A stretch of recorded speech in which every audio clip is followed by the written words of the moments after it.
Columbia University has agreed to pay out more than $200 million to the Trump administration in a settlement over their alleged anti-Semitic practices. If you remember, Columbia had their federal funding stripped for allowing pro-Palestinian protesters to merely exist, and instead of fighting against the fascist Trump regime like how Harvard is doing, they're just going to they're going to let Trump them. Has agreed to pay more than $220 million to the federal government over the next 3 years. It is all part of a settlement with the Trump administration after they pulled $400 million of the school's federal funding over claims the university discriminated against Jewish students, in part by failing to do enough to protect Jewish students from harassment on campus. This deal, in turn, restoring hundreds of millions of dollars in federal grants. Columbia has also agreed to follow laws banning race considerations in both admissions and hiring practices and provide certain information about foreign students to immigration authorities. A federal monitor will report. Do you to the hear how government. insane the stipulations of this agreement are? They're basically like no diversity. You cannot hire black people to teach. You can't hire gay people to teach. If there is someone who's named Muhammad trying to apply to Columbia University, you have to give Marco Rubio their entire physical and digital footprint. So that way Marco Rubio can come to Columbia University and deport them just for being Jordanian or Syrian or wherever they're from. There was also a stipulation where they can no longer teach like Middle Eastern or African studies, or if they do decide to teach those, the curriculum has to be approved federally. These are fucking ridiculous. This is extraordinary federal overreach of a private university. A private university. Even if this was a fucking state school, it would still be tremendous federal overreach. The Trump administration is looking to dictate the actions of an independent institution for unjustifiable reasons, mind you. For that institution allowing their students to exercise their First Amendment right. And instead of fighting,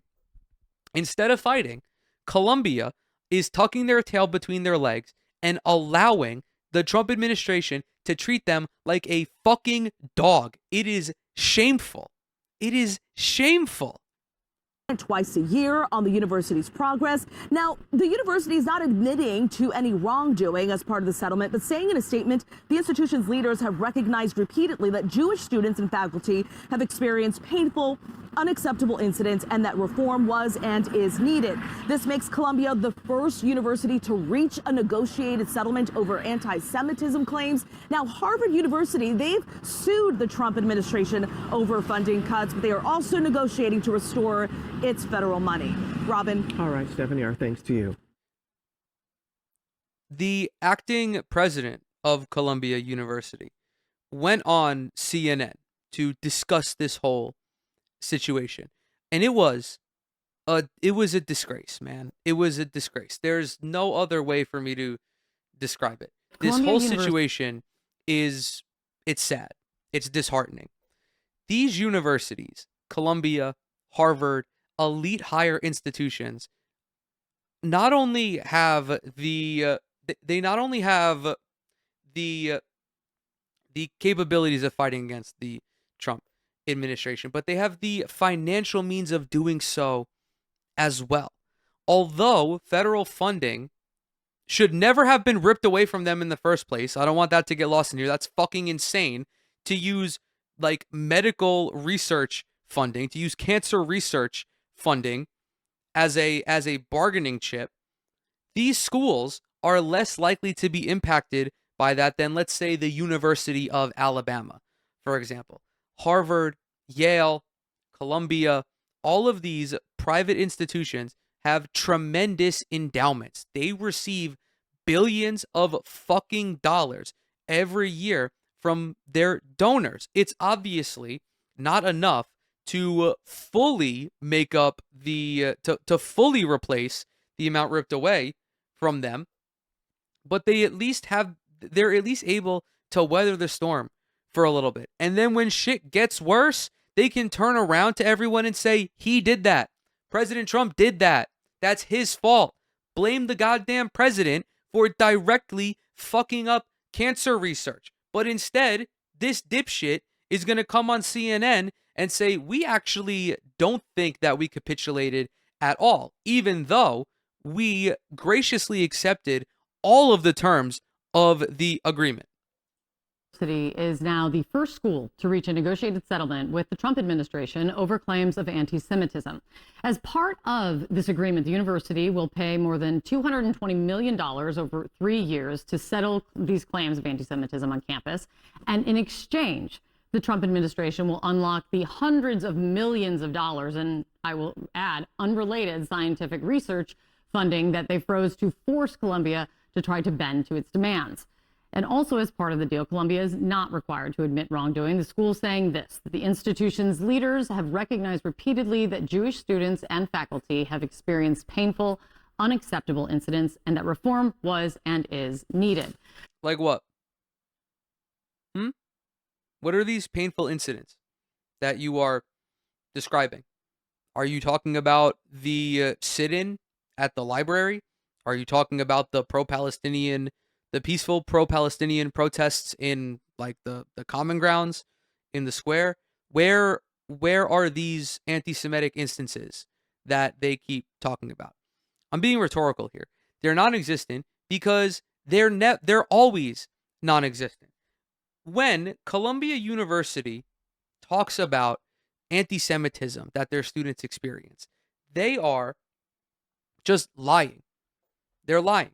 The real anti-Semitism that actually happens due to the conflation of Zionism and Judaism is seldom talked about in the mainstream media. That is the unfortunate reality of this situation. The way that outlets like CNN, like MSNBC, like Fox News all cover the genocide of the Palestinians in Gaza by way of the Israelis has made the world more unsafe for Jewish people, because now people see what's going on in Gaza and they automatically think, oh, the Jews are doing that. The Jews are doing that. No, that is anti-Semitic. That is anti-Semitic. It's not the Jews that are doing anything. Jews are not a monolith, right? Jewish people are not a monolith, just like black people aren't a monolith, just like immigrants aren't a monolith. What is happening in Gaza is being done by Israel, by Benjamin Netanyahu. The uptick in anti-Semitism is the result of the what's the word I'm trying to use here? The increases in anti-Semitism are due to the unaccountable coverage of that situation. President Trump celebrated the deal overnight, posting this in part. I also want to thank and commend Columbia University for agreeing to do what is right. I look forward to watching them have a great future in our country, maybe greater than ever before. Joining us here in studio for her first TV interview since announcing the settlement is the acting president of Columbia University, Claire Shipman. Thank you so much for being here. Of course, Kate. I really Good appreciate morning. This is a very big moment. You are going to hear a really, really annoying high-pitched squeal happening throughout this video. Unfortunately, that is the video. That is CNN, a major media network, not having their fucking audio sorted out. So please don't yell at me in the comments because I'm just as annoyed by it as you. Moment for the school and for higher education and its relationship with the federal government. Absolutely. What was it that it was negotiated for quite some time? What was it that got this over the finish line? So many things. Look, I think in the biggest possible of pictures, this resolution is really going to allow us to turn a page on a period of deep instability for our institution. I think, as you mentioned, it took us months of a lot of conversations, deep deliberation, and almost word by word negotiation. And our view was always we were willing to talk as long as the talks were productive. It took longer in many cases than we had anticipated, but we were willing to keep moving because the stakes were so high. And I think there are a couple of really important things about this agreement from our point of view. One, it doesn't cross the red lines that we laid out. It protects our academic integrity. That was, of course, essential to us. And two, No, it does does. Like, what the reset fuck our do you mean? No, it doesn't. Donald Trump directly controls the curriculum that is taught in certain subjects. It doesn't protect any integrity at all. This was an entirely one-sided agreement. Columbia cowered at the thought of them losing some of their precious federal funding, which again should not have been ripped from them in the first place. But instead of fighting, they capitulated to Donald Trump's outrageous demands, all because of money. Capitalism ruins everything. Even these higher institutions, they will always side with capital if the situation calls for it. Much like corporations, they are not interested in what is good or bad. They are not interested in what is red or blue or black and white. They are interested in what is green. relationship with the federal government in terms of research funding. And that's, there's many headlines about $400 million.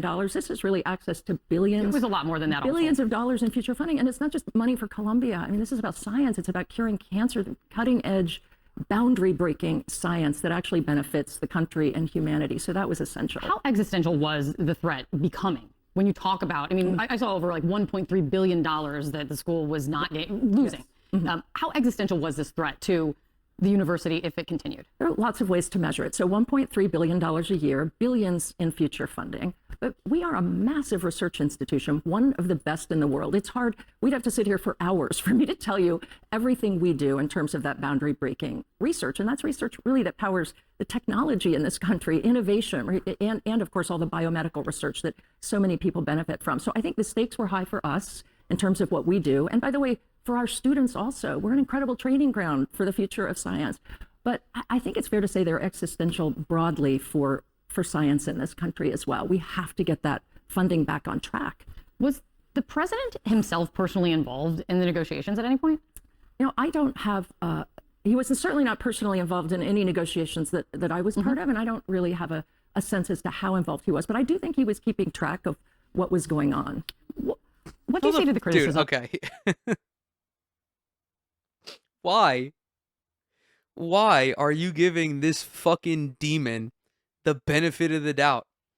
Donald Trump did not, I guarantee that Donald Trump did not have a single fucking detail about this understood. All he knew about the situation was that Mahmoud Khalil was a perceived threat to Marco Rubio and to the state of Israel and to Miriam Adelson. And Donald Trump and the $200 million plus he got from Miriam Adelson turned around, asked what school Mahmoud Khalil went to, and said, fuck them. That's it. That's the extent. That's the extent of his involvement in this. And then he would just keep fucking talking about it whenever it got brought up in the media. I wouldn't give this fucking alleged pedophile the benefit of any doubt. Are you fucking stupid? That you have already faced and spoken to, and you will answer to here, which is you threw in the towel and you are capitulating by making this agreement and bending to the will of the administration. Yes, part of my role is to accept a lot of criticism, and that is what I have been ready for and have faced in recent months. I mean, yeah, obviously, like when you're someone who holds a higher position at a major institution, yes, you're going to receive some sort of criticism. But above all else, your goal should be to protect the students. Your goal should be to fight for the students and the staff at your institution, not fight for the fucking donors.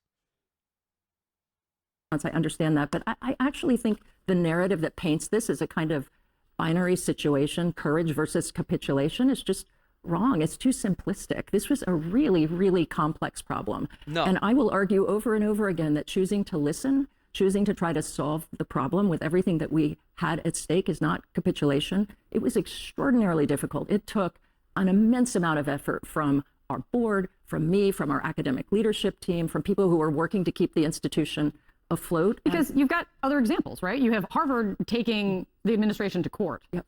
What was it that you saw and those around you that you didn't want to take that route? This was, you said it was very hard. Why not take the route and just go to court? Look, To say that this situation is not simplistic is just wrong. This is very clearly an instance of federal overreach. You have a university, or you have a university being targeted by a sitting president for not behaving how that sitting president would want. That sitting president then turns around and uses federal funding as a fucking bargaining chip. My simplistic ass brain sees that as being a bad thing. And you allowing the president to do that without putting up an actual fight like Harvard is doing is a sign of capitulation. And I've said this to our community openly, we kept all options at all times open. Yes, we had many other legal options, that's true. But we did look carefully at that, and we saw we could have some short-term victories, but we worried we would have long-term damage. For example, we could have faced the loss of any future relationship in the coming years with the federal government, and that would have effectively meant an end to the research mission we conduct as we know it. And this is important for the university, but it is also a first. And the question is it a last? But like, are you worried?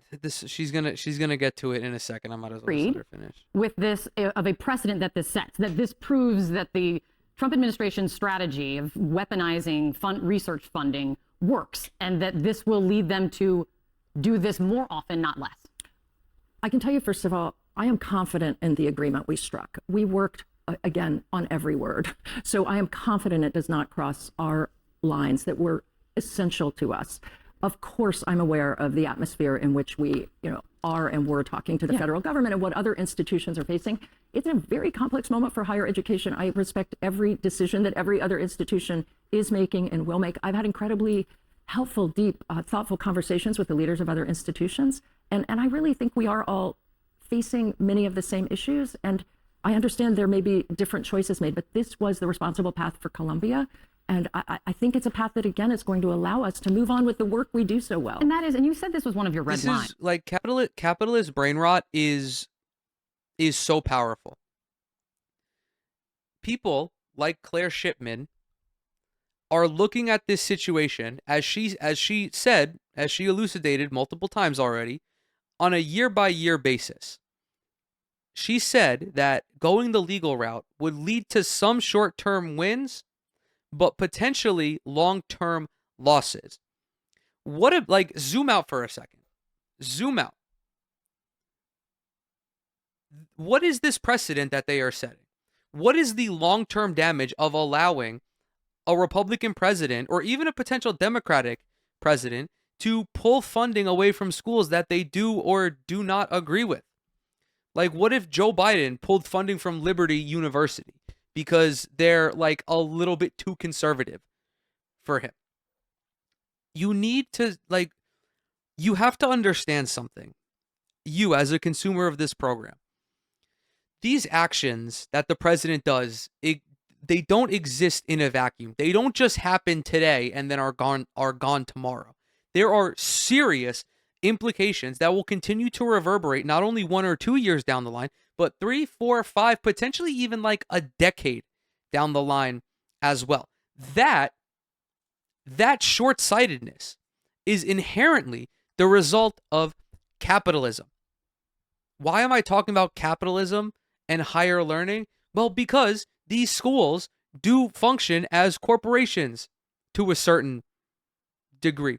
They care about their money for whatever the reason may be, whether it's for altruistic reasons like research funding, like having better facilities for these students, or whether it may be for like bonuses for certain people, just putting that out there. The short-sightedness with which folks like this approach these kinds of situations drives me fucking crazy, because I know that Claire Shipman is smarter than this. I know that she can see the big picture because she's the president of a fucking damn near Ivy League school. And yet she still bent the knee to Donald Trump. She still allowed him to get every single fucking condition met. But when it comes to independence and free expression and academic independence and free expression of your students, like, if people see this settlement and question if they can trust the school's academic independence now, question if students or anyone on campus will be that free expression will be allowed and not punished. What do you say to them? I mean, this is a core question. Absolutely. Look, free expression is a bedrock principle for us at Columbia. And I would say at Columbia especially. We have a real history of celebrating free expression, and we always will, but not when it crosses the line into discrimination, harassment, calls for violence, or when it disrupts our ability to just conduct our work as an academic institution. So that is the challenge we've faced in recent years. And I think this is my favorite liberal position. We are okay with the First Amendment so long as it doesn't pose an inconvenience to us, which is literally the entire point of protesting. The point of protesting is to be annoying. The point of protesting is to fuck up the common procedure. Like, this is just so stupid. This is so stupid. There's no way that any student looking into Columbia is going to think that they are now all of a sudden unbiased. I mean, for God's sake, CNN literally showed a graphic that said immediate review of Middle Eastern curriculum. You're compromised, bro. Systems are working better now. I think I would encourage everybody to read the agreement. It does not impinge upon that. But of course, there are always going to be lines on our campus as regards free expression if they're veering into that territory of harassment, discrimination, or disruption of our ability to function. Yeah, I think this is a very big moment. I mean, you just came into the position in March, and what a few months this has been, but a very big moment for higher education. When you do have agitators in protests, for example, which does happen, a lot of the times it's from the opposition looking to sully the branding of that protest. The answer to that isn't to just limit people's ability to gather. It is to prosecute the agitators for whatever crime they may have committed.